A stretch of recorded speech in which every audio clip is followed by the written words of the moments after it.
The garage door closed behind her. Corey didn't turn around. She heard his boots. 3 steps, then silence. Listen, K-Fam.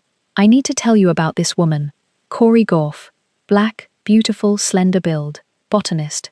She keeps the private gardens of a Korean Mafia mansion outside Seoul. Denim overalls, green top underneath, dirt under the nails, and a spine you could build a house on. And him? Kang Ji-hoon. 36. The boss. Black dragon crawling up his neck from under a white collar. A man who has never, Jinja K-Fam, never, knelt for anyone. 8 months he watched her from the window. 8 months he said nothing. Ayu. Then that night, in the cold garage, he leaned against the column. He didn't look at her. He whispered it low, like it hurt to say. If you were mine, I'd never let you go. And Corey, girl, listen. Corey didn't flinch. She looked him dead in the face and said, I don't belong to anyone. You confuse desire with possession. And she walked out. The first no of his life. But what she digs up behind that fountain the next Sunday. Omo. That's the one that changes everything. Before starting the story, comment down below where you are watching from and what time it is there. If stories of karma, love, and hidden truths move you, leave a like, be sure to subscribe to the channel, and click join to become a member and help our channel. The garage smelled like cold concrete and old gasoline, and Corey Goff was crouched next to a bag of black volcanic soil, with her sleeves rolled up when she heard the heavy door click shut behind her. She did not turn around. She already knew the sound of those shoes on that floor.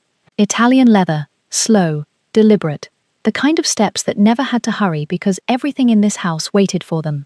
She kept her eyes on the bag, on the little rip she was widening with her gloved fingers, on the dark soil spilling into the ceramic pot she had just carried down from the west wing. Her denim overalls were dusted at the knees. The green top under them clung close to her ribs, sleeves pushed to the elbows, and a smear of dirt had dried across her forearm from the terrace planters she had finished at dawn. She did not look up. She would not look up. Not yet. Behind her, Kang Ji-hoon stopped 3 steps into the garage. He did not come closer. He never came closer. Not really. Not in 8 months.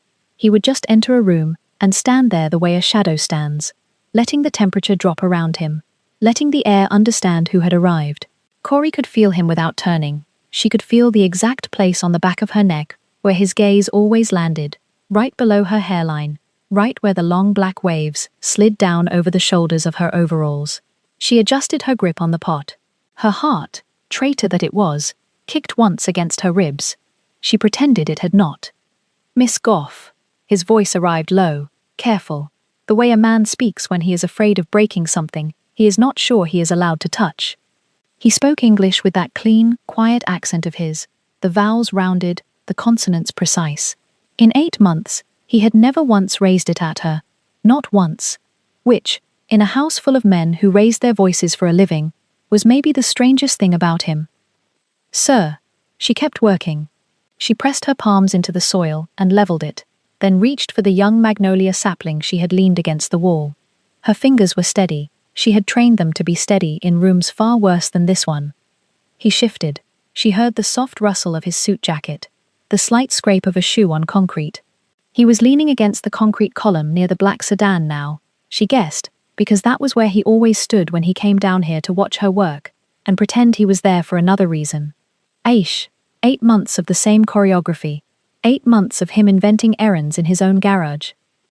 Listen, K-Fam, before we go any further, you need to understand something about this house and this man. Kang Ji-hoon was 36 years old, unmarried, the head of the Kang family, and the most feared name in 3 districts of Seoul that had a very quiet extension office right there in the suburbs of Los Angeles. He was tall, broad through the shoulders in a way expensive tailoring could not quite hide, clean-shaven, jawline like something a sculptor argued about.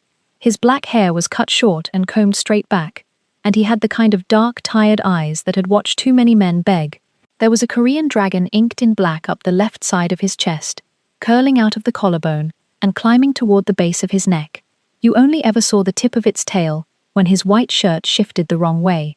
On his right hand, the middle finger, he wore a heavy gold signet ring with the Kang family crest pressed into it. Single. No wife. No fiancé. No one had ever seen him look twice at a woman in his own house. not until Corey Goff walked in 8 months ago with a resume, a botany degree, and a portfolio of luxury estate gardens on 3 continents. Corey pushed the sapling gently into the soil and tucked its roots down with her thumbs. "There is a leak," she said, not looking at him, "under the north planter on the terrace. The waterproof lining tore. I told Mr. Park this morning. He said he would send someone." Her tone was even.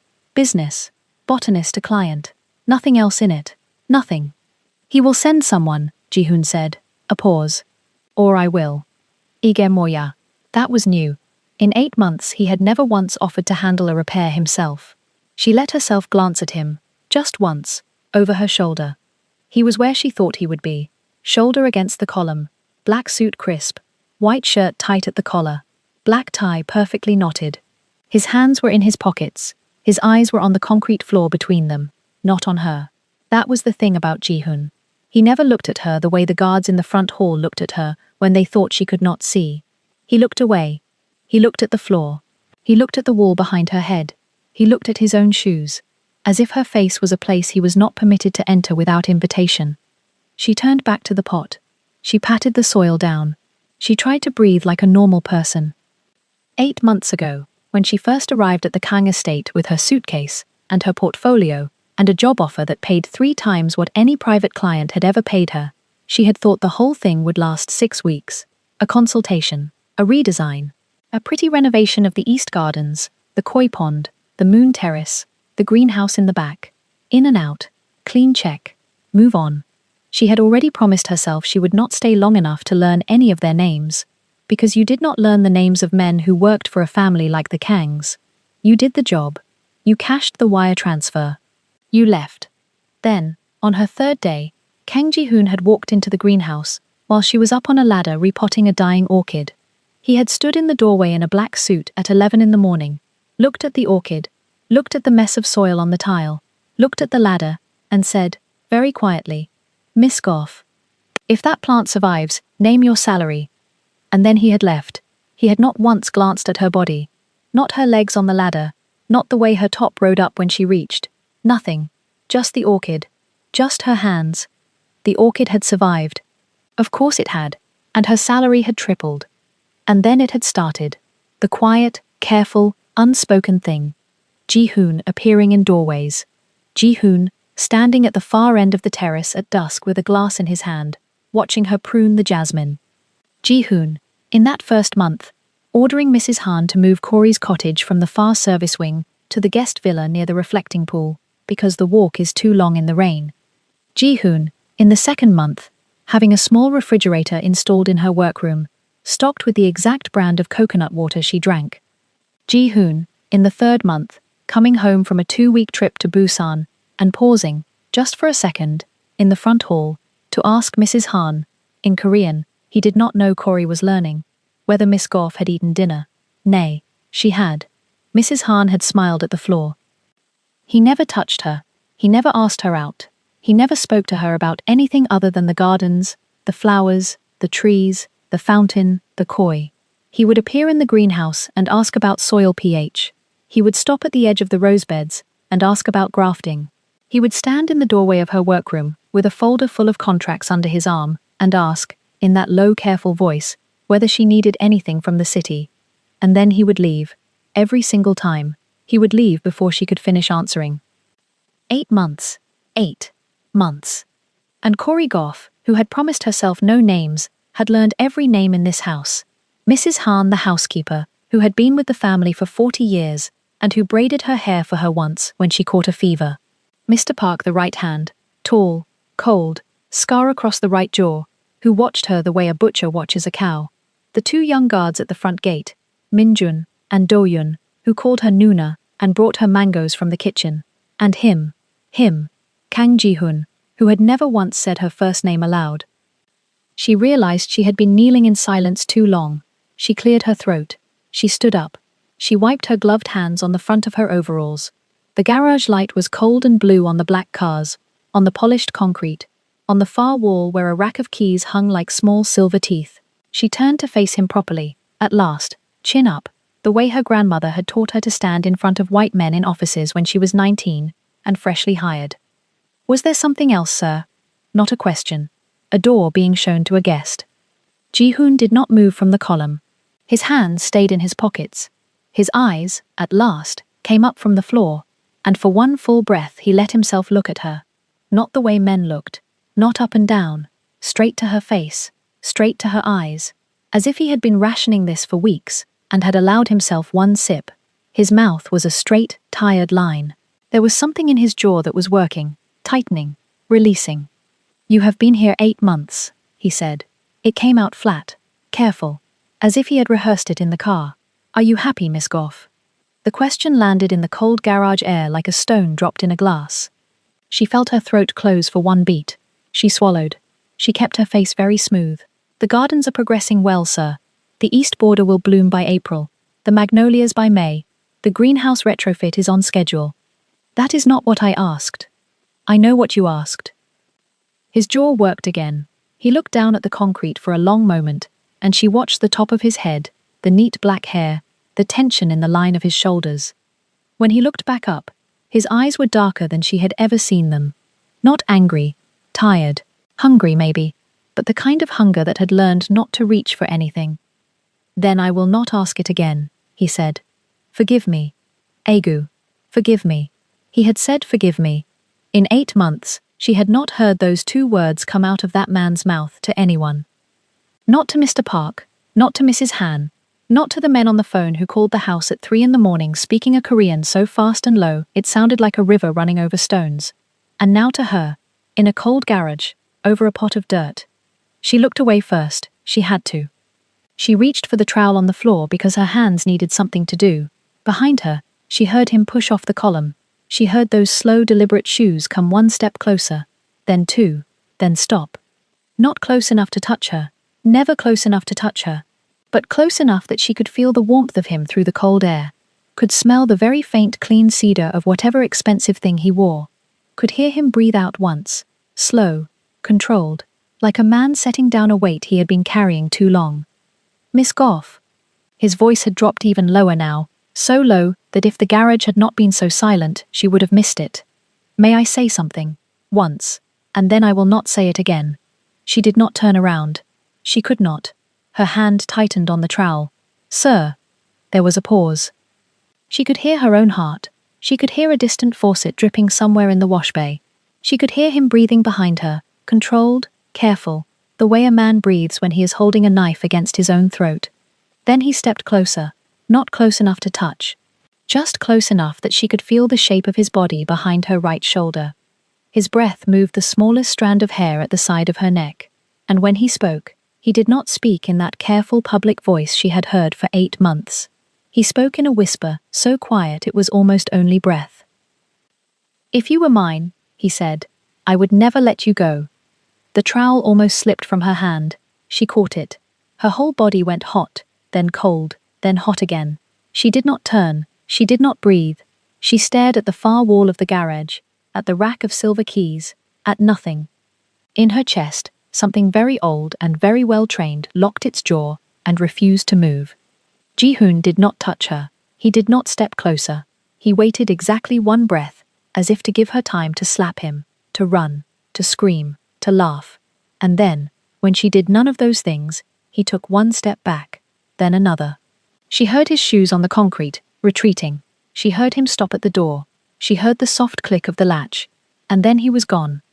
Corey stood in the cold garage, for what felt like a long time, with her hand around the trowel, and the young magnolia sapling in the pot beside her, and the smell of black soil on her gloves. Her cheeks were burning, her eyes were dry, her spine was straight. She set the trowel down, very carefully, on the edge of the pot. She peeled off her gloves, 1 finger at a time. She folded them. She placed them on the workbench. She turned off the garage lights herself, 1 row at a time, because she did not trust her hands to do anything fast right now. Then she walked, slow and even, out the side door into the courtyard, into the cold night air, into the smell of wet gardenias, and cut grass, and the distant chlorine of the reflecting pool. She walked all the way to her cottage on the east side of the villa without looking back once. Inside, she shut the door. She leaned her back against it. She closed her eyes. "If you were mine." She had spent her whole life not belonging to anyone. Her mother had disappeared when she was 8 years old, walked out of a Baltimore row house on a Tuesday morning in a cream coat, and never came back. And Corey Goff had learned, at 8, that women who let themselves be owned did not always get to come home. Her grandmother had raised her on cornbread and scripture, and one single unshakable rule: baby, you do not ever, ever let a man's love turn into a leash. You keep your own key, you keep your own door, you keep your own name. Corey Goff had kept her own key for 20 years. And in 8 months, in a cold garage in a Mafia house in the hills above Los Angeles, a man who had never once dared to look at her body had whispered 8 words at the back of her neck and made her hand shake around a trowel. She opened her eyes. She pushed off the door. She walked to the small kitchen sink and turned on the cold tap and washed her hands twice, all the way up to the elbows, until the water ran clear and the soil was gone. She dried them on a clean linen towel. She hung the towel on the hook. She stood at the sink with her palms flat on the counter and made herself breathe. Knee. Okay. She was not going to cry. She was not going to run. She was not going to walk into that man's office tomorrow morning and quit. She had cashed his checks. She had planted his gardens. She had learned every name in his house. And she was, whether she liked it or not, a professional who had a job to finish, and a magnolia sapling still sitting in a pot on the garage floor that needed to go into the east border before the frost came in. She would go back down there in an hour. She would finish the pot. She would carry it out to the border herself. And she would pretend, tomorrow morning, that a whisper in a cold garage had not just cracked something open in her chest that she had kept sealed shut since she was 8 years old. She looked up. She caught her own reflection in the dark kitchen window. Brown skin, long black waves loose around her shoulders, mouth set, eyes steady. The eyes of a woman who had promised her grandmother, promised herself, promised the small quiet ghost of Grace Goff who lived somewhere in the back of her mind, that she would never, ever be owned. If you were mine, he had said. Arnie. She was not. She turned off the kitchen light. She stood there for another moment in the dark. Somewhere in the main house, on the other side of the courtyard, a light went on in a second-floor window, and then went off again, almost at once, as if a man had walked into his own study and decided he did not want to see anything at all tonight. Corey watched the dark window for a long moment. Then she picked up her gloves and went back out into the cold to finish the pot. The magnolia went in cleanly. She patted the soil, watered it lightly from the small brass can she kept on the workbench, and lifted the whole heavy pot in her arms, hourglass frame braced, back straight, the way her grandmother had taught her to lift, and she walked it out through the side door and across the flagstones to the east border. The moon was up. The border ran along a low stone wall, and beyond the wall the estate fell away in 3 soft terraces to the reflecting pool, and past that, the black shape of the greenhouse.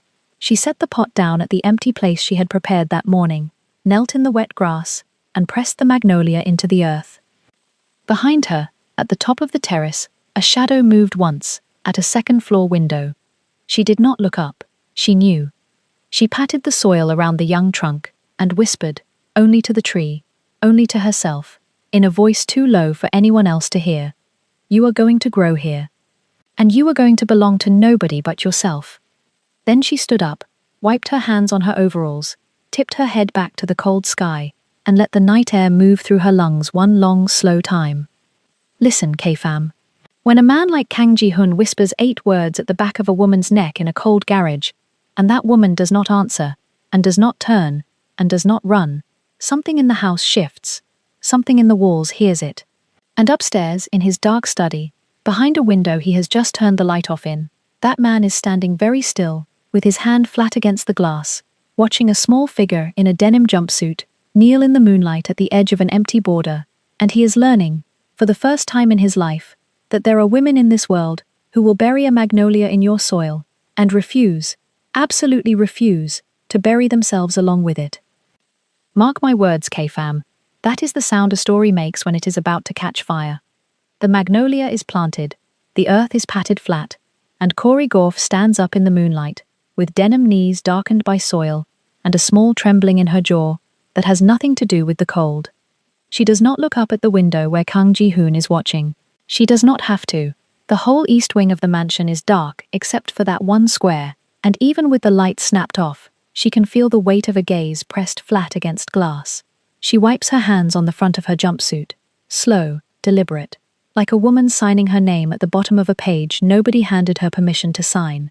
Then she picks up her shovel, tucks her leather gloves into the loop at her hip, and walks the gravel path back toward the service gate, with her chin lifted, and her back so straight you could set a wine glass on it and pour. She does not sleep that night. She lies on the narrow bed in the staff cottage, and stares at the ceiling beam and replays it. The garage, the cold cement, the black car with the door hanging open. His voice, low and unhurried, close enough to her ear to move the loose hair at her temple. "If you were mine, I would never let you go." She had felt her breath catch. Yes, she is a woman, not a statue, and a man like Kang Ji-hoon does not open his mouth in a whisper for anybody. But underneath that catch, deeper than that catch, something in her had gone quiet and clear, the way a pond goes clear when the wind stops. Mine. He had said, mine. Like she was a plot of land his grandfather had bought in 1980-something and forgotten to fence. Like she was a bottle of good soju sitting on the top shelf of somebody else's bar. Mine. She turns her face into the pillow, and she says it out loud, in the dark, to the ceiling beam, and to nobody. "I do not belong to anyone." She says it again. "I do not belong to anyone." And by the third time her voice does not shake at all. Morning comes grey and cold, the kind of soul morning where the sky and the river are the same shade of pewter. Corrie is in the greenhouse by 6. She is already elbow-deep in a tray of hydrangea cuttings, when the wrought-iron door opens, and Srahan steps in with a small lacquer tray, a cup of hot barley tea, and a look that says, "Do not pretend you slept, child." Srahan does not speak. She sets the cup on the potting bench, adjusts a fold of her pearl-grey hanbok sleeve, and stands there with her hands folded low in front of her, watching Corey's fingers press soil around a stem. "He is asking for you," Srahan says finally. Her voice is the voice of a woman who has been asking men for things and being ignored for 40 years and has decided today is not that day. Sabujin, the main study, 10 o'clock. Corey does not lift her head. She keeps pressing soil, gentle, gentle, until the cutting stands on its own. "Tell him the hydrangeas are being transplanted at 10. Srahan does not move. There is a very long silence, and in that silence, Corey can hear the small ticking of the greenhouse heater and the distant crunch of a guard's boots on the frost outside. Then Srahan does something Corey has never seen her do in 7 weeks of working on this estate. She smiles. It is a small smile, barely there, only in the corner of her mouth, and she says, "I will tell him exactly that." She picks up her empty tray and she leaves, and the greenhouse door clicks shut behind her, and Corey sits down very slowly on the upturned bucket by the potting bench and puts her face in her dirty hands and laughs one short surprised laugh into her own palms. At 10:03, the greenhouse door opens again, and this time it is not Sra-Han. It is Kang Ji-hoon himself. He is not wearing his suit jacket. White shirt, sleeves rolled to the forearm, no tie, top 2 buttons open, and the black scale of the dragon, rising from his collarbone toward the side of his neck, is visible in the flat greenhouse light. He does not slam the door. He closes it behind him with the kind of care that costs a man like him more than shouting ever would. Then he stands there, 3 steps inside, hands loose at his sides, looking at her across the trays of green. "You told my housekeeper to tell me the hydrangeas were being transplanted." "They are being transplanted." Corey does not stand up. She keeps her hands in the soil. "You are welcome to watch." He takes 1 step closer. His shoes are the same shoes from last night, polished black, and the concrete floor of the greenhouse leaves a fine dust on them that he does not brush off. "Last night in the garage, I said something to you." "You did. You have not answered." Corey lifts her head at last. She looks at him full in the face, and up close in the daylight she can see for the first time the faint shadow under his left eye, the small crack in the corner of his lower lip, the way his jaw is set, as if he has been holding it that way for 8 months without letting go. And she feels, deep in the pit of her stomach, a soft, treacherous tug of pity that she immediately grinds under her boot heel. Sabujin Kang. She wipes her hands on the rag at her hip. She stands. She is a full head shorter than he is, and she does not care. "I am going to answer you now, and I am only going to answer you once, so please do me the courtesy of listening the first time." She pauses. She lets it land. "I do not belong to anyone, Not to you, not to your name, not to your gate, your car, your garden, or the very expensive dirt that pays my salary. I am a botanist. I am here to bring your grandmother's rose garden back to life. I am here for 8 months, and then I am gone. He does not move, but something behind his eyes moves, small and fast, the way a curtain moves when a hand touches the far side of it. You confuse desire with possession, Sabujin, Corey goes on, and her voice is not raised. It is soft, it is almost kind, and that is what makes it cut. You want me. I am not blind, but wanting a woman and owning her are 2 different countries with 2 different languages, and I do not speak the one you were raised in. She picks up her cup of cold barley tea. She takes one slow sip. She sets it down. If you were mine, you said, I was never going to be. Not for 1 hour, not for 1 breath, not because you are not a beautiful man, but because I do not do the mind game, not with anyone, not ever again. The greenhouse is so quiet you can hear the hydrangea leaves settle. Kang Ji-hoon inhales, just once, slow, through the nose. His hand at his side closes into a soft fist, and then opens again, deliberate, controlled, the fist of a man who has trained himself for 20 years not to break the things he loves. He does not raise his voice. He does not step closer. He simply says, very low, understood. Then he turns, and he walks the length of the greenhouse in 6 long strides, and he opens the door, and he leaves. He does not slam it. He closes it behind him with the same terrible care as before. And Corey stands there among her hydrangeas with her heart hammering against her ribs and her hands, for the first time all morning, absolutely still. Somewhere in Seoul that morning, a bookie in Itaewon takes down a bet on which of the Kang boys will lose his temper first this year, and quietly, without anyone knowing why, the odds on the eldest lengthen.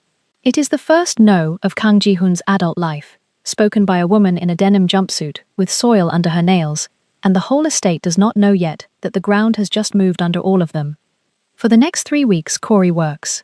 She works the way women work when they are trying to prove to themselves that their spine is made of the same steel their grandmother's spine was made of. She is out at the rose beds by 5:30. She is drawing new bed layouts by lantern light in the potting shed until 9 at night. She learns the name of every gardener under her. She learns which of the young men has a baby at home and which of the old men has a bad hip, and she reorders their shifts so the old hip does not lift the heavy stone. The staff, who had been polite and distant, begin to warm. The head cook slides an extra portion of galbijim onto her tray at lunch without asking. The night guard at the service gate begins to lift the barrier before she reaches it. Srahan starts leaving small pots of ginseng tea on the potting bench in the morning, without saying a word.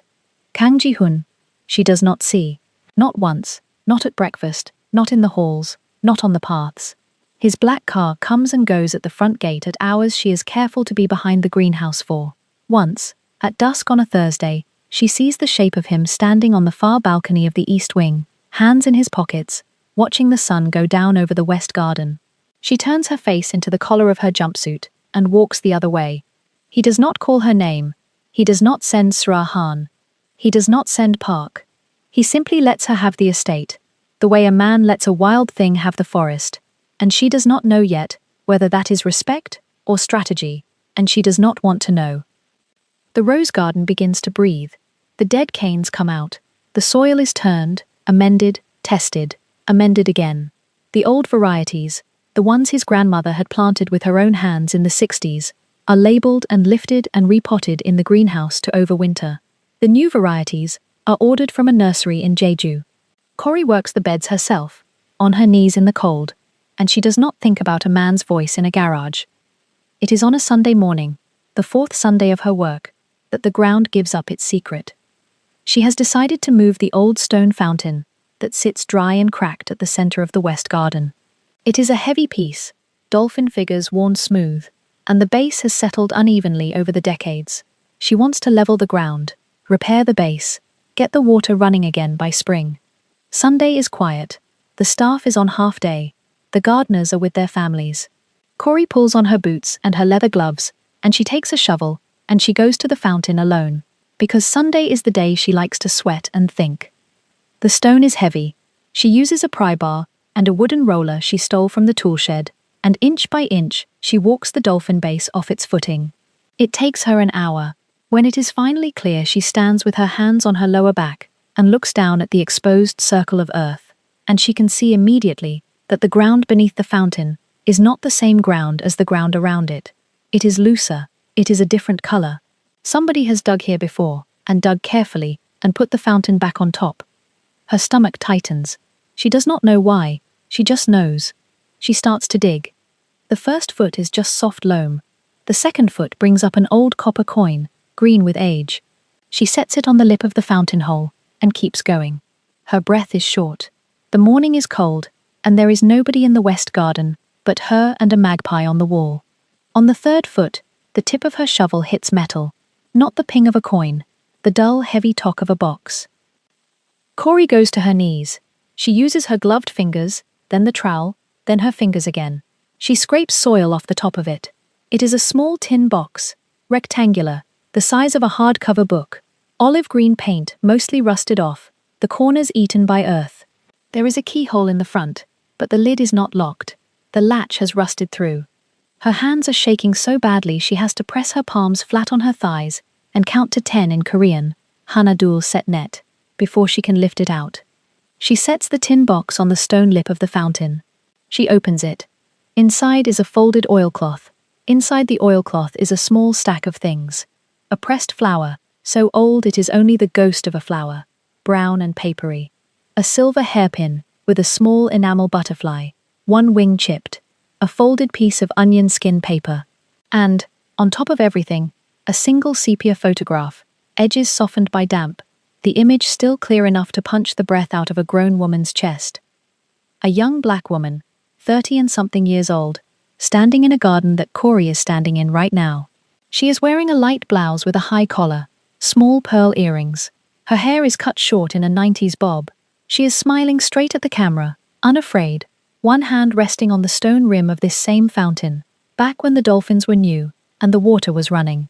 And her smile, the shape of her mouth, the exact tilt of the eyes, the small dimple in the left cheek, is the smile Corey Goff has seen every morning of her life, in her own bathroom mirror. Corey sits down on the cold ground. Just sits. Right there on the frozen loam, next to the open tin. She picks up the photograph in both hands, careful, as if it were made of moth wings, and she turns it over. On the back, in faded blue ballpoint, in her mother's careful looping handwriting, 3 words. Grace. Spring 1998, 20 years ago. In this garden, in this soil, where nobody was ever supposed to look again. Corey Goff does not cry. Not yet. That comes later, in the potting shed, with the door bolted. Right now, on the cold ground in the empty west garden, with a magpie watching from the wall, she does something else. She lifts her head. She looks slowly, deliberately, up the long slope of lawn, past the box hedges, past the reflecting pool, up to the east wing of the mansion, up to the wide window of the main study on the 2nd floor. The curtains are open. The room behind them is dark. She cannot see him, but she knows, the way a woman knows these things, that somewhere behind that dark glass, Kang Ji-hoon is standing with a cup of coffee in his hand, watching the small figure in the denim jumpsuit, sitting on the frozen ground of his west garden, with a sepia photograph pressed to her chest. And she knows he does not know yet what she is holding. But he will. She folds the oilcloth back around the pressed flower, and the silver butterfly, and the onion skin paper. She slides the photograph into the inside pocket of her jumpsuit, flat against her ribs, against the beat of her heart. She closes the tin box. She lifts it. She stands. She brushes the earth off her knees. And she walks, calmly, slowly, back toward the greenhouse with the tin box tucked under her arm, and her back so straight that from the east wing window it must look, to the man watching, exactly the way her mother's back had looked in the photograph, 20 years and 1 lifetime ago, standing in the same garden, with her hand on the same stone. In the potting shed, she sets the tin box on the workbench. She bolts the door. She lowers the burlap over the window. And then, only then, does Corey Goff allow herself to slide down the wall, knees to her chest, forehead to her knees, and let out one single sharp sob that she muffles into the sleeve of her jumpsuit. One, just one. Then she breathes, and she wipes her face with the back of her wrist, and she takes the photograph out of her pocket and props it against the pot of overwintering roses on the shelf, and she looks at her mother's face for a long, long time. Grace Goff, missing since spring 1998. Last known employer, One Kang household, Seoul. Last known address, unknown. Case closed by Atlanta PD in 2002 for lack of evidence. Corey is 8 years old, in her memory of the day her father sat her down at the kitchen table and told her, gentle, careful, in his soft Georgia voice, that Mummy was not coming home. Corey is 28 years old now, on the cold floor of a Kang family potting shed, holding a photograph of that same mother smiling in this exact garden, in this exact dirt, with her hand on this exact fountain, 6 months before she vanished off the face of the earth. Corey unfolds the onion skin paper. It is a page torn from a small notebook. 3 lines, in her mother's handwriting, in English. If you are reading this, I did not make it out.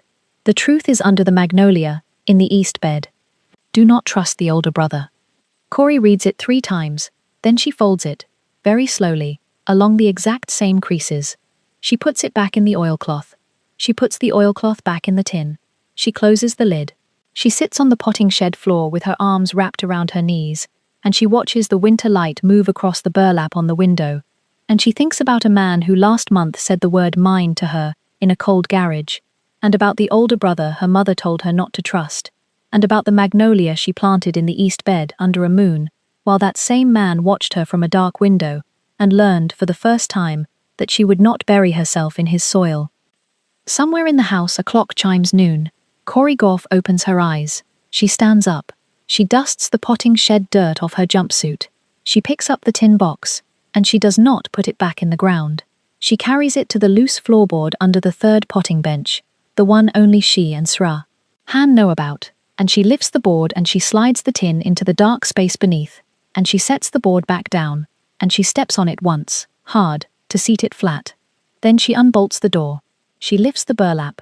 She walks out into the cold Sunday light with her leather gloves back on, and her chin up, and her mother's photograph flat against her ribs, and she goes to finish leveling the ground under the fountain, because the roses will not plant themselves, and Grace Goff did not raise a daughter who leaves a job half done.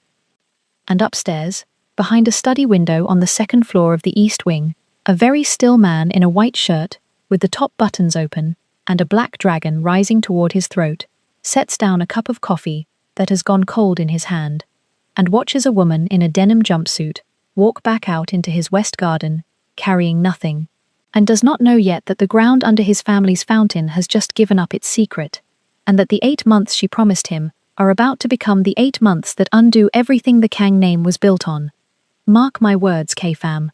The dirt in this garden remembers, and Corey Goff has just been handed the key.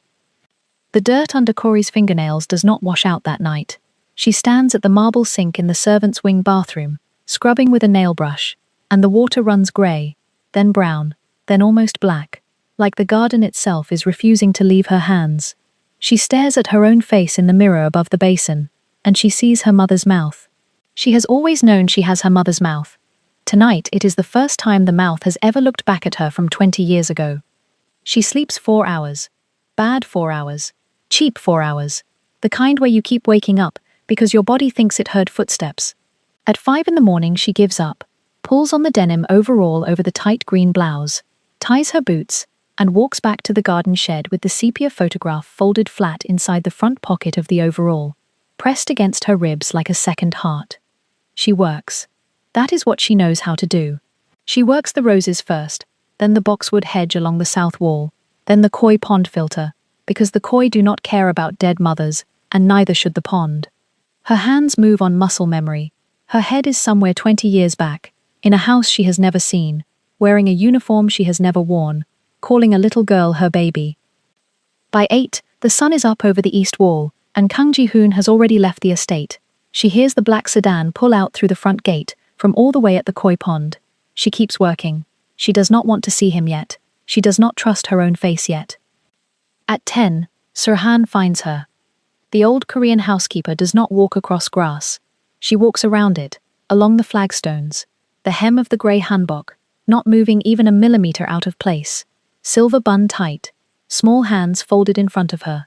She stops 3 meters from Corey, and she waits until Corey looks up. Miss Goff.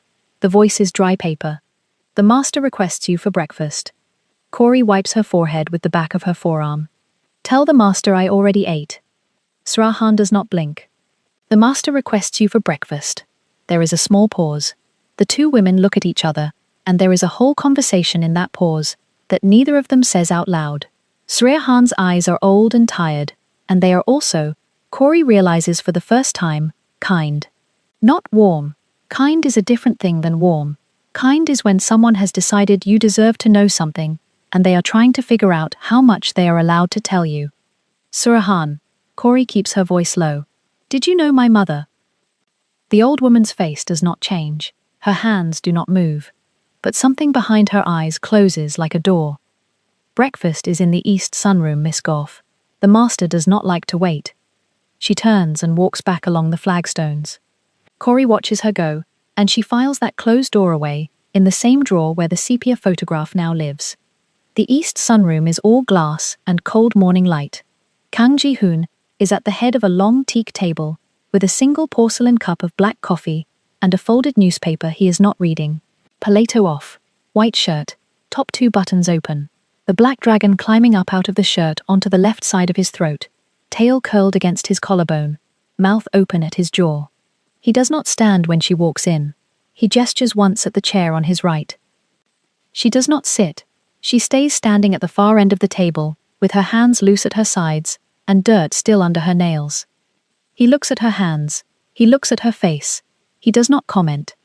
You did not sleep, he says. I slept. You did not sleep enough. I slept the amount I needed. He almost smiles. It is not a smile. It is the ghost of one. The shadow the smile leaves behind on the wall, after the smile has already left the room. He lifts the coffee cup, drinks, sets it down without a sound. There is a company dinner tonight, a partner from Busan, wives, associates, the ambassador's aide. I would like you to arrange the arrangements. The centerpieces, the garden lighting for the terrace, the flowers for the entry hall. That is not what you hired me for. I am asking. You are ordering. I am asking. His voice does not go up. His voice never goes up. That is the frightening part. I would like the estate to look like a place a person could live in. Not a fortress. Tonight, of all nights, I would like that. She thinks about the photograph in her pocket. She thinks about Grace Goff, walking through this same house, in a uniform 20 years ago, arranging somebody else's flowers for somebody else's dinner. She thinks about how history is a wheel, and how the wheel does not care whose ankle is under it. I will do the flowers, she says, not because you asked, because the garden deserves to be seen properly at least once. She turns to leave. She is at the doorway when he speaks again. Corey. She stops. She does not turn around. Whatever you are looking for out there behind the fountain. His voice is very quiet. Be careful what you find. Her shoulders go very still. She does not answer. She walks out. She spends the entire day in the garden, and the entry hall, and the terrace, and she does not think about what he just said, except she thinks about it every 4 minutes. Be careful what you find. He knows. He knows she was digging. Of course he knows. There is not 1 square meter of this estate that is not watched. He has known since Sunday. He has known and he has said nothing, and today he said something, and that is a warning wrapped in silk. She cuts white peonies. She cuts long branches of green eucalyptus. She weaves them into low centerpieces in shallow black lacquer bowls that Srahan pulls from a cabinet Corey did not know existed. She lights the terrace with paper lanterns strung between the plum trees. She trims the boxwood along the reflecting pool, one more time, even though it does not need it, because her hands need to keep moving. At 6 in the evening the black cars start arriving, men in dark suits, women in pale silk, a grey-haired man from Busan, with a laugh too loud for the room, Kang Ji-hoon in a fresh black suit, gravata preta, paletto closed, dragon hidden, back in armor. He greets each guest with a small bow of the head. Nothing more. Corey watches from the shadow of the east colonnade, still in her denim overall, dirt on her knees, and she thinks, 2 men in one body, this one, and the one who said her name in the doorway. She does not know which one is the real one yet. She turns to go back to the garden shed, and change and eat something in the servant's kitchen. She turns, and she walks straight into Senior Park. He does not step out of her way. He steps into her way, on purpose. She feels the small correction of his shoulder. The scar on his jaw catches the lantern light. His small, cold eyes move down over her overall and back up, slow, deliberate, and there is nothing polite about the slowness. "The gardener," he says, in English, loud enough for the two associates behind him to hear. "I go. And here I thought we were hosting the Busan delegation, not opening the servants' entrance to the party." The two associates laugh. Quiet laugh. Man laugh. Laugh that says we agree with our senior, and we would like him to remember we agreed. Corey does not move. She feels the small, hot thing start in her chest, the one her grandmother used to call the kettle. She lets it whistle. She does not let it boil over. Not yet. "Senior Park." She keeps her voice easy, almost warm. That is the trick. Warm and easy is the sharpest edge. The centerpieces on the dining tables, the peonies wrapped in eucalyptus. "Do you like them?" He blinks. He was not expecting a question. "They are acceptable." "Acceptable. Good. I cut every one of those stems myself, with these hands, in this overall. On my knees in the dirt. So when the ambassador's aide compliments Master Kang on the flowers tonight, you will know exactly which servant's entrance those flowers walked in through." The two associates stop laughing. Senior Park's jaw goes tight. She takes half a step toward him, not aggressive. Just enough that he has to actually look down at her, because she is shorter, and looking down makes a man's chin move in a way that a man like Senior Park does not like his subordinates to see. "You do not like me here," she says, still soft. "That is your right, but do not confuse your dislike with my job. My job is this garden. My job is these flowers. My job is not to make you comfortable, and the next time you decide to perform your little speech about the servant's entrance, choose an audience that has not already seen the flowers, because you look silly, Oppa. You look very, very silly." She does not say Oppa the sweet way. She says it the other way, the way that is a slap wearing lipstick. The two associates are now staring at a spot on the marble floor with a great deal of concentration. Senior Park's hand twitches once at his side. Behind him, footsteps. Slow. Measured. The kind of footsteps everyone in this hallway has trained themselves to recognize. Kang Ji-hoon stops 3 paces away, suit closed, face closed, hands loose. He does not look at Corey. He looks at Senior Park. Park. One word. Korean inflection. Neutral. Senior Park straightens like someone pulled a wire. "The Busan delegation is asking for you at the terrace bar. Go." "Master." "Go." Senior Park bows, small, tight, humiliated, and he goes. The two associates evaporate. Corey stands alone in the colonnade with Kang Ji-hoon and the paper lanterns behind him, painting the side of his face gold. He looks at her now, only now. His eyes do that thing again, the thing where they land on her mouth for exactly a half second, and then jump up to her eyes like he caught himself. "You did not need my help," he says. "I did not ask for it. I know." A pause. "I gave it anyway. I noticed. He will not speak to you like that again. He will speak to me exactly like that again, the moment you turn your back. Men like him do not learn. They only wait." Something in his face moves. Not a smile, an acknowledgement, like she just said a thing he already knew and was hoping she did not know. "Then I will not turn my back," he says. Quiet, almost to himself. She feels the kettle whistle again. Different kettle this time. She does not trust it. She takes a step back. "Master Kang, your guests are waiting." "Yes." He does not move. "Go," she says. He nods once, small, and he goes. She watches his shoulders disappear around the colonnade, and she stands there alone, in the smell of white peonies, and she puts her hand flat against her chest to make the kettle stop. She does not sleep again that night. Not really. She lies in the small clean bed in the gardener's cottage at the back of the estate, and she listens to the last of the cars leave. One by one, tires on gravel, gate opening, gate closing, then silence, then the wind moving through the pine trees, then more silence. At 2 in the morning she sits up. She turns on the small lamp. She takes the sepia photograph out of the drawer of the bedside table, and she lays it flat on the blanket over her knees. Grace Goff, 30-something, bob haircut, pearl earrings, that same mouth. Standing in front of a hedge Corey now knows by heart, because Corey has been trimming its great-grandchildren for 4 months. The date on the back, in faded blue ink, 1999, autumn. 1999. Her mother had disappeared in the summer of 2000. Corey was 8 years old. Her father had told her Mama was very tired and had gone away to rest and would come home when she was better. And then one day her father had stopped saying that sentence and instead had started saying nothing at all. And eventually Corey had learned that nothing at all was the sentence adults said, when the truth was a wall they could not climb. 20 years. Grace Gorf had been working in this house less than a year before she vanished, and someone had buried a metal box behind the fountain with her photograph inside it. Buried it deep, buried it careful, buried it in a way that said this photograph is not lost, this photograph is hidden. Someone in this house had known her mother. Someone in this house had loved her mother enough to hide a picture of her in the ground, where only another gardener would find it. Someone in this house had known Corey would come. Or someone in this house had killed her. She turns the photograph over. Nothing else on the back. No name, no note.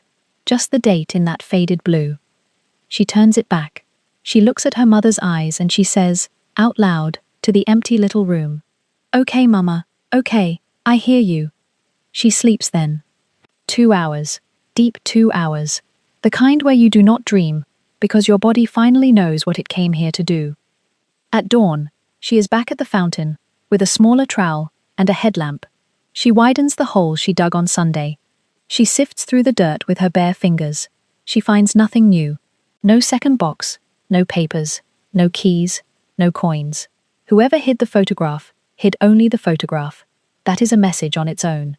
Whoever it was, did not have time to hide more, or did not have permission to hide more, or thought the photograph alone would be enough for a daughter to understand. She fills the hole back in. She pats the dirt smooth. She plants a small white azalea on top, so that from a distance, it looks like she was just adding to the border. She stands up, wipes her hands on her overall, and she walks back toward the main house, with a plan starting to build itself in the back of her head, like a wall being laid brick by brick. She needs the archives. Every big family like the Kangs keeps archives, payroll records, staff photographs, contracts, employment histories. Somewhere in this house there is a filing cabinet, or a hard drive, or a locked room that has the name Grace Gorf written in it. And whoever hid that photograph knew where those files are. That person may still be inside this house. That person may be the one silver bun and small kind eyes who would not answer her yesterday morning. Sarah Han. She catches the old housekeeper at 10 in the linen room. Sarah Han is folding pillowcases, with the precision of a woman who has been folding pillowcases in the Kang house for longer than Corey has been alive. Corey steps in, closes the door behind her softly, and leans against it. Sarah Han. The old woman does not look up. Miss Goff, yesterday you did not answer my question. About my mother. I did not. You knew her. Sarah Han sets the pillowcase down. She smooths it once with the flat of her palm. She turns. Miss Goff. There are questions in this house that have very heavy answers. Are you sure you have the shoulders for them? I have the shoulders. You have been here 4 months. I have been carrying my mother for 20 years. 4 months is not the beginning. Senora Han studies her. The small dark eyes go over Corey's face, like she is checking a ledger. She nods once, very small. The master keeps a study, on the 2nd floor of the east wing, behind a red lacquer door. Inside the study is a wall of books. Behind the 3rd shelf from the left, at the bottom, there is a compartment. Inside that compartment, there is a folder, a brown folder. On the folder, there is a red circle stamp. In that folder, there are papers about the staff who worked in this house between 1998 and 2001. Corey's breath goes small. Why are you telling me this? Srahan picks the pillowcase back up. She resumes folding.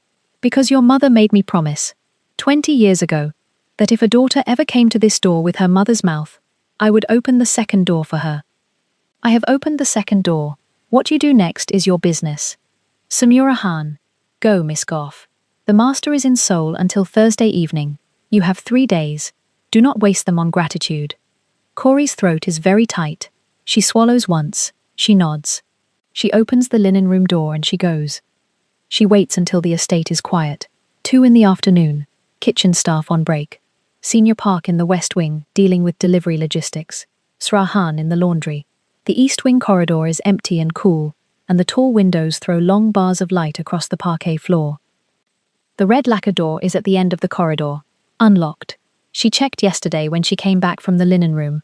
walking past like she had a reason to be there, testing the handle with a gloved fingertip, feeling it turn a quarter of an inch before she let go. Unlocked because Kang Ji-hoon is not the kind of man who imagines anyone in his own house would dare. She slips inside. She closes the door behind her, silent. The study smells of old paper and cold tobacco, and one small note of that same cedar cologne. The wall of books is exactly where Sra, Han said. She counts to the third shelf from the left. She kneels. She runs her fingers along the bottom of the shelf and she finds it. A small notch, a false panel, and behind it a shallow wooden compartment. The brown folder is inside. Red circle stamp on the front. She lifts it out with both hands like it might bite her. She sits on the floor of Kang Ji-hoon's private study, back against the bookshelf, and she opens the folder on her lap. Staff records, 1998, 1999, 2000, 2001. Names in Korean and in English. Small black and white photographs stapled to each page. Positions, start dates, end dates. She turns pages. Housekeepers, cooks, drivers. A young Srahan with black hair instead of silver. A gardener named Lee who worked here in 98. A gardener named Choi who worked here in 99. And then, 1999, autumn intake, a page. The page is there. The staple is there. The small black and white photograph is there. But the photograph has been cut out, cleanly, with a blade. A rectangular hole where a face should be. And under the hole, on the line that should say the name, the line is empty. Someone has taken a black marker and drawn a thick, perfect bar across it. Redacted. Not erased. Redacted. The way governments redact. The way people who want you to know something was there redact. Corey stares at the empty rectangle. She stares at the black bar. She stares at the small neat line at the bottom of the page that has not been redacted. The line that says, in tidy blue ballpoint, terminated. Cause, withdrawn from service. Date, 14th of June 2000. 14th of June 2000. The exact week her mother had disappeared. Her hands start to shake. She closes the folder. She puts it back in the compartment. She slides the false panel back into place. She stands up. She turns. Kang Ji-hoon is standing in the doorway of the study. Paleto off. White shirt, top button undone. Dragon at the collarbone. He is not supposed to be in Seoul. He is here. He is looking at her. He is not angry. He is not surprised. He is looking at her the way a man looks at a person he has been waiting for. You found it, he says. Very quiet. The page. Her voice does not come out for a full second. Then it does. Very small. Very steady. Where is her name? He does not answer. He steps into the study. He closes the door behind him. The soft click of the lock turning is the loudest sound Corey Gorf has ever heard in her life. Where, she says again, is my mother's name? The silence that follows is the kind of silence that has teeth. Ji-hoon does not blink. The dragon at his collar rises and falls once, slow, like something breathing under the skin of the room. Corey does not move either. Her hand is still flat on the desk beside the sepia photograph, her mother's face angled up between them, and the light from the tall window behind Ji-hoon pours over her knuckles like it is choosing a side. Outside, somewhere past the frosted glass, a bird cuts across the winter sky and is gone. Inside, nothing moves. The report lies open where she left it, that ugly white rectangle, where a page used to be gnawing at the corner of the room like a missing tooth. Ji-hoon lowers his eyes to the photograph. He does not touch it. He looks at it the way a man looks at a grave he has been walking past for 20 years, without knowing the name on the stone. Then he lifts his eyes to Corey's, and something in his jaw shifts. Just a fraction, the smallest muscle betraying him. Sit down, he says. His voice is quiet. It is not a command. It is closer to a request from a man who has forgotten how requests sound in his own mouth. I asked you a question. Her voice does not shake. Where is my mother's name? He closes the report. His hand rests flat on the leather cover for a long moment, as if he is holding it shut against something that wants to climb out. Then he stands. He crosses the office slowly, past the shelves of ledgers and the framed calligraphy and the low black cabinet that Sreerhan's eyes had rested on when she said the word records, and he stops in front of the tall lacquered doors of that same cabinet. He does not look at Corey. He pulls a small brass key from an inner pocket of the vest he still wears under his shirt, and he turns it in the lock. The doors open on rows of black boxes stacked to the ceiling, each labeled in white ink in a precise Koreano script Corey cannot read. He runs a finger along the third shelf, stops, and pulls out a box that is older than the others, its corners softened by handling. He carries it to the desk. He sets it down beside the sepia photograph, like a man laying a weapon on a table between two negotiators. Then he sits, not in his chair, but in the low leather armchair, across from where he usually sits. He gestures for her to take his seat behind the desk. She does not. She stays standing. "Open it," he says. Her hand hesitates over the lid. She looks at him. He is not looking at her now. He is looking at the far wall, at nothing, at the space where a man puts his eyes when he does not want anyone to see what is happening behind them. She lifts the lid. Inside are papers, a lot of papers. Employment records in Korean and English, contracts, medical forms, a small manila envelope tied with red string. And on top, a photograph she has never seen. Grace Goff, younger than in the sepia print, in a green apron with the Kang crest embroidered small on the pocket, standing in front of a wall of white orchids, in a greenhouse that Corey knows, because Corey has walked its floor 100 times in the last 4 months. It is the West greenhouse, the one with the cracked pane in the corner she has been meaning to have replaced. Her mother is smiling at the camera. Her mother is holding a clipboard. Her mother looks alive, in a way that photographs of dead people never do. Corey's throat closes. She does not let it show on her face. She sets the photograph down on the desk, beside the sepia one. 2 photographs of the same woman, 20 years apart, in the pretending of the world, laid side by side on a Mafia boss's desk, in a mansion, where nobody has said her name out loud in 2 decades. Jihoon watches this arrangement without moving. "Your mother worked for my father," he says. His voice is careful, the way a man is careful with something that could still cut him. From 1996 until she disappeared, head of the West greenhouse, she was very good. My father trusted her with the orchids, and my father did not trust anyone with the orchids. She did not disappear. Corey's voice is low. People do not disappear. People are taken, or people leave, or people die. Which one was she? He does not answer immediately. He reaches into the box and pulls out the manila envelope with the red string. He unwinds the string with a patience that costs him something. He slides out 3 sheets of paper, folded once. He lays them on the desk facing her. "She left," he says, "on her own. In the winter of 2005, she wrote a resignation letter. She was paid what she was owed. She walked out of the North Gate at 3 in the afternoon on a Tuesday, and she did not come back. My father had her followed for 6 months, to make sure she was safe. She went to Baltimore. She lived in an apartment above a bakery. She raised a daughter. She died of pancreatic cancer in 2011 at Johns Hopkins. She was cremated. Her ashes were scattered in the harbor at her request." Every word he says lines up with what Corey knows. Every word except one. She raised a daughter. She, alone.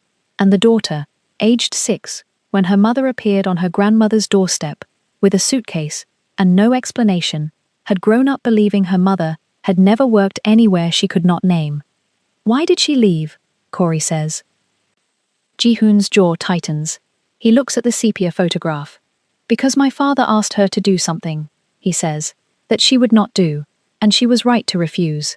And when she refused, she understood that staying was no longer safe, so she went. My father let her go. He was, in his way, a man who understood the cost of forcing loyalty. He paid her. He watched over her from a distance until she died. He never spoke her name in this house again, because he was ashamed. What did he ask her to do?" He is quiet for a long moment. Then he asked her to lie in a courtroom about a man who had killed my mother. She would not. That man was a business partner. My father chose the business over the truth. Your mother chose the truth over the job. She was the only person in this house that year who did the right thing. My father knew it. That is why he protected her afterward. And that is why the page you are looking for was removed from that report." He nods at the report on the desk. "Not to hide her from me. To hide his shame from me. My uncles removed it after his death. They thought they were protecting his memory. They were protecting nothing." Corey sits down, not in his chair, in the other armchair, opposite him, the sepia photograph and the greenhouse photograph, and the resignation letter, arranged between them on the desk, like the pieces of a story, that has been waiting 20 years for someone to read it out loud. She looks at her mother's handwriting on the resignation letter. She would know that handwriting in the dark. The loops on the G and the Y, the way the capital G leans slightly forward, the small tidy period at the end of every line. It is hers. It is real. "Why did you hire me?" she says. She does not look up from the letter. 4 months ago. "Why me?" "I did not know who you were," he says. "I hired the best botanist for luxury estates in the country. That was you. I saw your photograph in the portfolio. I saw a resemblance. I did not trust it. I had you investigated. When the report came back, the page about your mother was already missing. I did not know why. I did not ask. I told myself the resemblance was a coincidence. I told myself I was tired." He pauses. His hand lifts, hovers over the sepia photograph, does not touch it. "I lied to myself for 4 months. And the garden. What about the garden?" "You knew," she says. "You knew what was buried behind the fountain." "No." His voice is flat. "I did not know. My father had many boxes hidden in this house. The one you found is not one I put there. If I had known, I would have given it to you the first day." She believes him. She does not want to, but she does. There is a quality to the way he sits, hands loose in his lap, dragon at his collar bared to her without armor, that she has not seen in any of the 4 months she has walked past him in corridors. He is not performing. He is a man who has just been shown a room in his own house that he did not know existed, and he is sitting very still because he does not yet know what is in the corners. Sriyahan is standing in the doorway. Corey did not hear the door open. The old woman does not step in. She only bows her head once, slightly, at Corey, and then at Jihoon. In her hands is a small tea tray. She sets it on the low table by the armchairs without a word, and she leaves, and she closes the door with the same silence she opens it with. On the tray are 2 small white cups and a plain iron pot. The steam rises straight up. Nobody touches the tea. "I have a condition," Corey says. Jihoon lifts his eyes. "I want the full file, everything, every page, every photograph, every receipt. I want to know where she slept, what she ate, who she spoke to, why she stayed as long as she did. I want the names of every person in this house who worked with her, and I want to speak to the ones who are still alive. I want the West Greenhouse logbook from 1996 to 2005. I want the orchid records. I want the letters. If there are letters, I want them. And I want you to understand something. Say it. I do not love you." Her voice is even. "I still do not love you. That has not changed in the last 10 minutes. What you said to me in the garage 6 weeks ago, I have not forgotten it, and I have not forgiven it, and I do not know if I ever will. But I am not leaving. Not until I know who my mother was in this house. Not until I have every piece of her that this family kept from me. After that we will see. That is all I am promising you. We will see." He nods. Once. Slowly.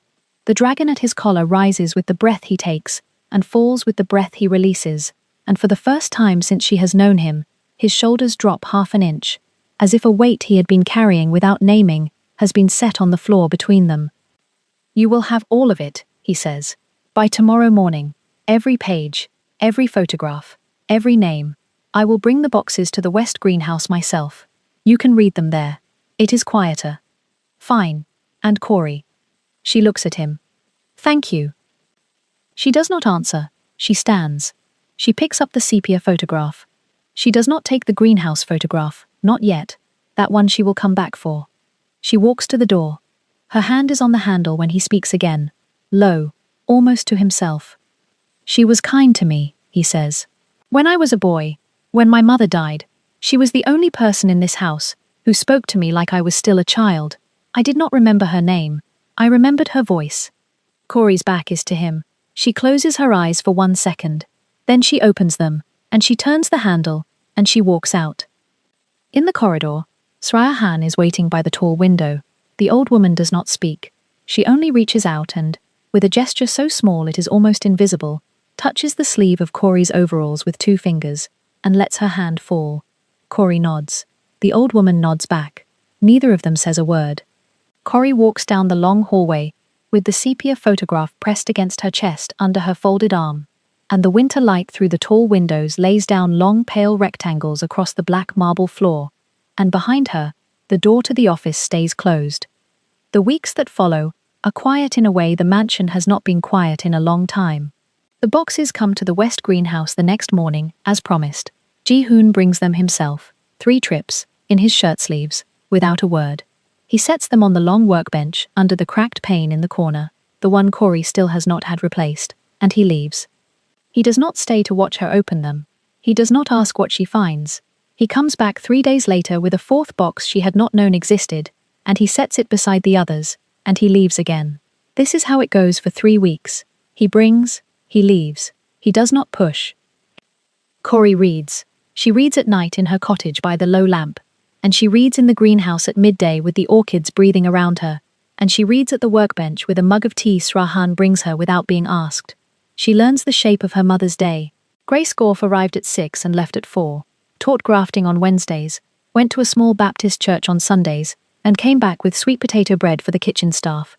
She wrote notes in the margins of the logbook, in a private shorthand Corey can read as easily as her own handwriting. Her mother was loved in this house.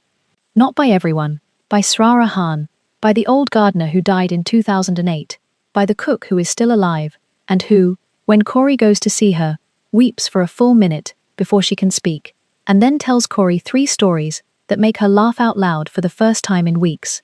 She learns why her mother left. She reads the transcript of the conversation her mother refused to lie about in court.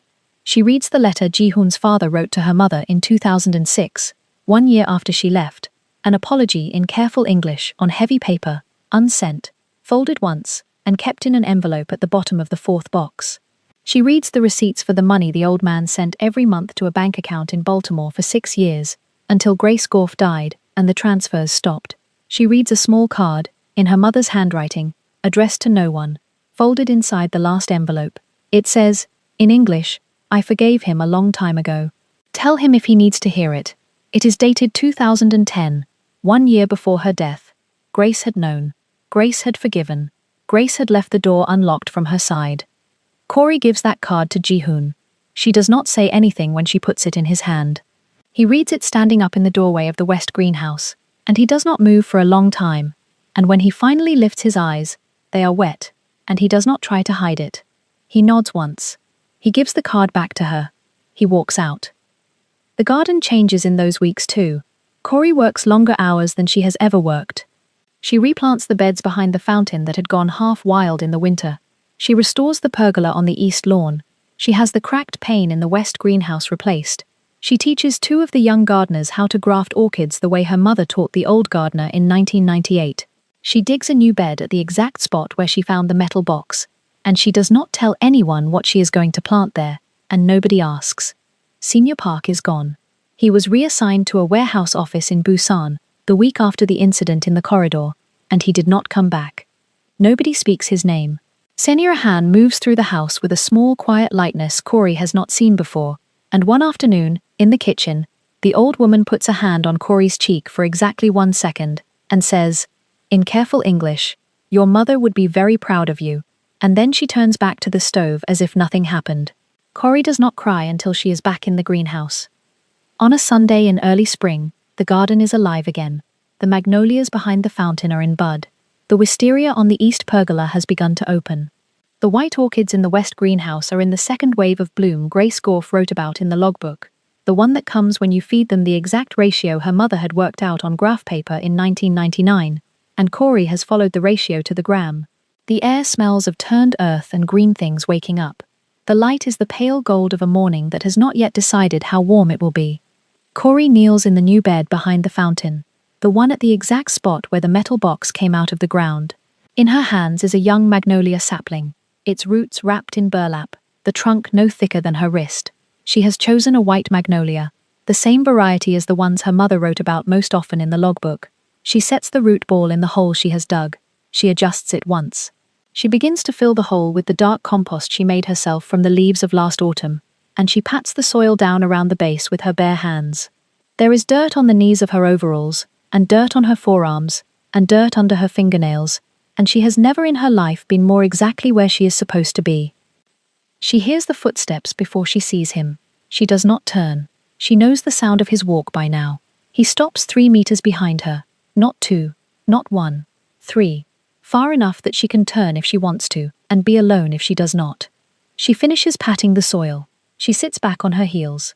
She wipes her forehead with the back of her wrist, leaving a small streak of dark earth above her eyebrow. Then, and only then, she turns her head to look at him over her shoulder. Kang Ji-hoon is standing on the gravel path in the pale gold light. He is not wearing the black jacket. He is not wearing a tie. He is in his white shirt with the sleeves rolled to the forearm, and the top 2 buttons open. And the dragon at his collar is bare to the morning, and his hands are at his sides, empty, loose, no ring on the right hand because he has not put it on today, and his eyes are on her without hiding. He does not speak. He does not step closer. He has learned in the last 3 weeks the exact number of steps he is allowed to take, and he does not take one more. Corey looks at him for a long moment. Then she turns back to the magnolia. She adjusts a leaf that is caught under a branch. She stands, slowly, brushing the dirt from her palms onto the seat of her overalls. She looks down at the small tree in the fresh bed, at the place where a metal box had lain in the ground for 20 years, and she looks at the west greenhouse in the distance, where her mother's orchids are opening in the second wave, and she looks at the pale gold sky over the mansion, where a Coreano man is standing 3 meters behind her, waiting to be told whether he can stay. She does not tell him yet. She does not tell him no either. She only reaches down and lifts the empty burlap sack, and she folds it once, and she tucks it under her arm, and she begins to walk toward the west greenhouse along the gravel path. She does not look back. She hears him fall into step behind her. 3 meters back. Not 2. Not 1. 3. All the way to the greenhouse door, where she stops with her hand on the frame, and she turns her head, just once, just enough for him to see the corner of her mouth, and she says, quietly, in a voice that carries in the still morning air, "The orchids are opening. You should see them." He nods. He follows her in. 3 meters back, still, all the way to the workbench under the new pane in the corner, where the light falls clean and cold, on the white flowers Grace Gorf spent 9 years teaching this house how to grow. She did not belong to him that morning, but she stayed, because a woman like Corey Goff does not belong to a man. She belongs to the truth she uncovered, and the garden she made bloom out of 20 years of silence. If one day she decides to love him, it will be because she wanted to, not because he asked, not because he owned, because she chose. And that is the only kind of love worth the name. If this story moved you, stop for a moment and reflect. Have you ever said no to a man who was used to only hearing yes, K-fam? Have you ever dug up a truth about your own mother that the powerful people around you tried to bury? Mark my words, K-fam. You don't belong to anyone until you decide to love them. Tell us your experiences and feelings in the comments. We read them all. And if you believe in stories about dignity, buried truth, and love without ownership, leave a like, be sure to subscribe to the channel, and click join to become a part of our community and help the channel.